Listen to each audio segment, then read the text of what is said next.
Hello, dear friends. Let us discuss about the defense mechanism. ಈ ಒಂದು ಕ್ಲಾಸಲ್ಲಿ ನಾವು ಡಿಫೆನ್ಸ್ ಮೆಕ್ಯಾನಿಸಮ್ ಬಗ್ಗೆ ಓದೋಣ. Defence mechanism was introduced by the famous psychologist Sigmund Fred.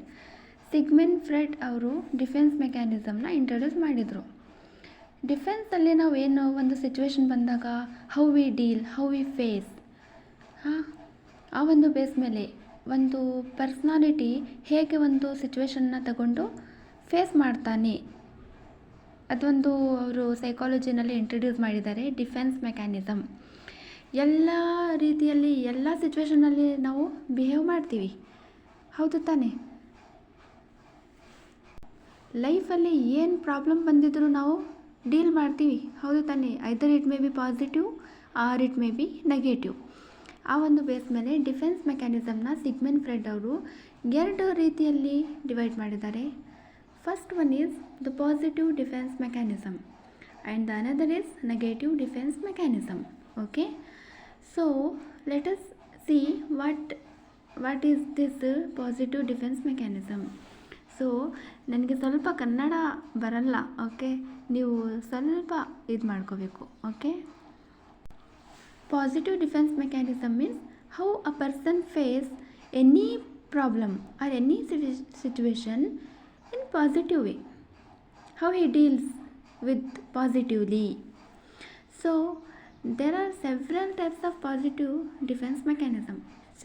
Positive defense mechanism na ತುಂಬ parts ಇದೆ. ಅದರಲ್ಲಿ first one Compensation is a positive defense mechanism. It is very important for TET ಅಥವಾ central TET examinations. So compensation ಅಂದರೆ ಏನು? ಒಬ್ಬ ವ್ಯಕ್ತಿ ಏನು ಮಾಡ್ತಾನೆ, ಅವನಿಗೆ ಒಂದು ಫೀಲ್ಡಲ್ಲಿ ಸಕ್ಸಸ್ ಸಿಕ್ಕಿಲ್ಲ, ಆವಾಗ ಏನು ಮಾಡ್ತಾನೆ, ಬೇರೆ ಫೀಲ್ಡ್ ತಗೊಂಡು ಅದರಲ್ಲಿ ಅವನು ಸಕ್ಸಸ್ ಪಡಿತಾನೆ. ಓಕೆ, ಆ ರೀತಿ ಒಂದು ಫೀಲ್ಡಲ್ಲಿ ಅವನು ಫೇಲ್ ಆಗಿಬಿಟ್ರೆ ಇನ್ನೊಂದು ಫೀಲ್ಡಲ್ಲಿ ಅವನು ಏನು ಮಾಡ್ತಾನೆ, ಅವನು ಅಚೀವ್ಮೆಂಟ್ ಮಾಡ್ತಾನೆ. ಕಾಂಪೆನ್ಸೇಷನ್ ಅಂದ್ರೇನು? Strengthen one to hide another. ಯಾವುದಾದ್ರೂ ಒಂದು ಕಡೆ ಫೇಲ್ ಆಗಿಬಿಟ್ಟಿದ್ದಾನೆ ಅಂದರೆ ಅವನೇನು ಮಾಡಲ್ಲ, ಗಿವ್ ಅಪ್ ಮಾಡಲ್ಲ, ಅವನೇನು ಮಾಡ್ತಾನೆ, ಬೇರೆ ಫೀಲ್ಡ್ ತಗೊಂಡು ಅದರಲ್ಲಿ ಅವನು ಸಕ್ಸಸ್ ಆಗ್ತಾನೆ. Failure in one area and is covered in another area. ಯಾವುದಾದ್ರೂ ಒಂದು ಏರಿಯಾದಲ್ಲಿ ಫೇಲ್ ಆಗಿಬಿಟ್ರೆ ಅವನು ಸಸೈಡ್ ಮಾಡಿಕೊಡಲ್ಲ, ಏನು ಮಾಡ್ತಾನೆ, ಬದಲಾಗಿ ಬೇರೆ ಏರಿಯಾದಲ್ಲಿ ಹೋಗಿ ಅವನು ಏನು ಮಾಡ್ತಾನೆ, ಅಚೀವ್ಮೆಂಟ್ ಮಾಡ್ತಾನೆ. ಫಾರ್ ಎಕ್ಸಾಂಪಲ್ ಸಚಿನ್ ತೆಂಡೂಲ್ಕರ್ ಏನಾಗಿದೆ, ಸಚಿನ್ ತೆಂಡೂಲ್ಕರ್ 10th ಫೇಲ್ ಆಗಿದ್ದಾನ.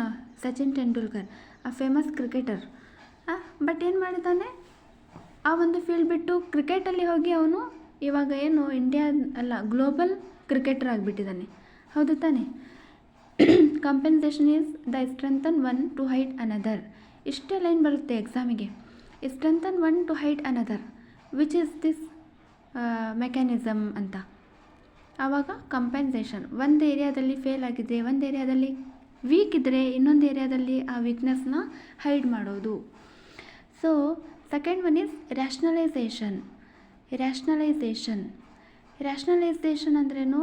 ಇವಾಗ ಫಾಕ್ಸ್ ಕತೆ ಗೊತ್ತಿದೆ ತಾನೆ, ಫಾಕ್ಸ್ ಕತೆ ಕೇಳಿದಿರ್ತಾನೆ, ಗ್ರೇಪ್ಸ್ ಮೇಲೆ ಹಾಕೋದು, ಗ್ರೇಪ್ಸೇ ಇದಿದೆ ಅಂತ, ಸ್ವೀಟ್ ಇಲ್ಲ ಅಂತ. ಅದೇ ಥರ ಎಕ್ಸ್ಕ್ಯೂಸ್ ಆ್ಯಂಡ್ ಜಸ್ಟಿಫೈ ಮಿಸ್ಟೇಕ್ಸ್. ಯಾವುದಾದ್ರೂ ಒಂದು ಮಿಸ್ಟೇಕ್ ಮಾಡಿದರೂ ಅದು ಅವನ ಮೇಲೆ ತಗೊಳ್ಳಲ್ಲ, ಏನಾಗೋದು, ಬೇರೆ ಮೇಲೆ ಹಾಕಿಬಿಡೋದು, ಬೇರೆ ರೀಸನ್ಸ್ ಕೊಡೋದು, ವಿಚ್ ಈಸ್ ಅನ್ರಿಯಲ್ ರೀಸನ್ಸ್ ಕೊಡೋದು. Excuse and justify mistakes, giving reasons for failure which are unreal, which is ರಿಯಲೇ ಇರಲ್ಲ, ಆ ಥರ ರೀಸನ್ಸ್ ಕೊಟ್ಟು ಬಚಾವ್ ಮಾಡಿಕೊಡೋದು. ಅಂದರೆ ಇದು ಪಾಸಿಟಿವ್ ಡಿಫೆನ್ಸ್ ಮೆಕ್ಯಾನಿಸಮ್. ಇದರಲ್ಲಿ ಏನಾಗೋದು, ಸುಮ್ಮನೆ ರೀಸನ್ಸ್ ಕೊಡೋದು. ಇವಾಗ ಫೇಲ್ ಆಗಿಬಿಟ್ರೆ ಇಲ್ಲ ನಾನು ಓದಿಲ್ಲ, ಟೀಚರ್ ಸರಿಯಾಗಿ ಪಾಠ ಮಾಡಿಲ್ಲ, ಆ ಥರ. ಓಕೆ, ಫೇಲ್ಯೂರಿಗೆ ರೀಸನ್ಸ್ ಕೊಟ್ಟು ಬಚಾವ್ ಮಾಡಿಕೊಡೋದು, ಅದಕ್ಕೆ ರ್ಯಾಷನಲೈಸೇಷನ್ ಅಂತ ಹೇಳ್ತೀವಿ. ಅದಕ್ಕೆ best example fox and grapes. Okay, and third one is identification is a positive defence mechanism. In which ಏನಾಗೋದು attach to someone positive.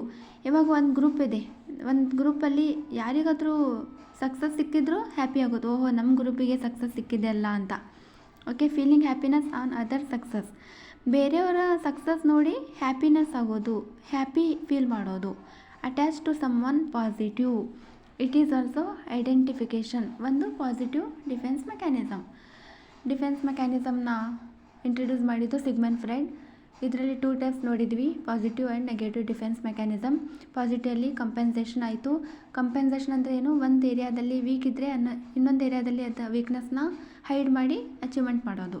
Strengthen one to hide another. Rationalisation ಅಂದರೆ excuse and justify mistakes. Fox and graves example ಯಾವುದು ಅಂದರೆ, ಒಂದು mistake ಆಗಿದ್ರೆ, fail ಆಗಿದ್ರೆ ಬೇರೆ reasons ಮಾಡೋದು, unreal reasons ಕೊಟ್ಟು ಬಚಾವ್ ಮಾಡ್ಕೊಳ್ಳೋದು. And last one is identification. Identification ಅಂದರೆ attach to someone positive, feeling happiness, ಬೇರೆಯವರ ಸಕ್ಸಸ್ಸಿಗೂ ಏನು ಮಾಡೋದು ನಾವು, ಹ್ಯಾಪಿ ಆಗೋದು. These are the defence mechanism positive. Okay, thank you friends, bye bye, study well, thank you.